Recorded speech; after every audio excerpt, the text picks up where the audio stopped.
Hello guys, আমি আবার চলে আইছি নতুন একটা ব্লগ নিয়ে। আর তোমাদের কেমন লাগবে ব্লগটা অবশ্যই আমারে কমেন্ট করে জানাই দিও। আর আমি আজকে চলে আইছি আমাদের অশোকনগর আর হাবড়ার মাঝখানে যে বাণীপুরের মেলা হয় সেইখানে। তো এইখানে অনেক অনেক দোকান বসেছে, সব হাতের কাজের দোকান বসেছে। দেখে তো আমার সব কটা লুটে নিতে ইচ্ছা হচ্ছিল, কিন্তু আমার বর বলছে না না, ওদিকে যেও না, ওদিকে যেতে হলে পকেট ফাঁকা হয়ে যাবে। চলো চলো, তোমারে ভালো ভালো খাবার দাবার খাওয়াবো। তো আমি লাস্টে টানতে হিজড়াতে আমার বরকে এই দোকানটায় নিয়ে এসে কইলাম যে আমার একটা টেবিল কিনে দাও।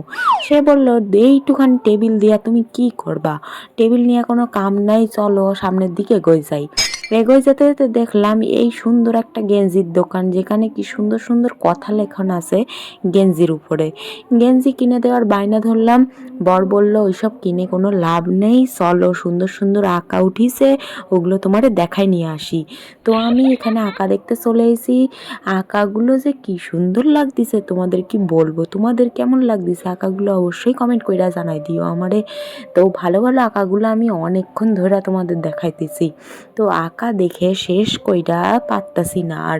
এখানে কিন্তু অনেকগুলো লোক আঁকাও আঁকতেছিল, সেগুলো তোমাদেরকে দেখাবো, দাঁড়াও। এই আঁকা দেখতে দেখতে দেখতে দেখতে এই আর একটা সুন্দর আঁকা দেখতে পাইছি। এখানে দেখতে পাচ্ছ অমিতাভ বচ্চন, কৃষ্ণ ঠাকুর মনে হয় ছিল ওইটাই। তো আমি সঠিক জানি না। তারপরে মোটামুটি আঁকার শেষের দিকে আমি চলে আইছি।